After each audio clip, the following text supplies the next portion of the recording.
Albatta Alloh hayolidir. Buni qanaqa tushunamiz? Alloh hayoli zot.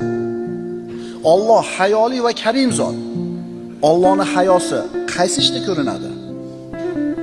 Agar banda ikki qo'lini ko'tarib, "Ya Rob" deb hojatini so'rasa, qo'lini quruq qaytargani hayo qiladi dedi payg'ambarimiz sollallohu alayhi vasallam. Banda qo'lini ko'tarib Allohga "Ya Rob" deb hojatini so'rasa, quruq qaytargani hayo qiladi deydi. Mana Alloh taoloning hayosi. Yana birodarlar, aytiladiki, hayo hayotdan, ya'ni tiriklikdan. Qalbida hayosi bor odam, demak tirik odam.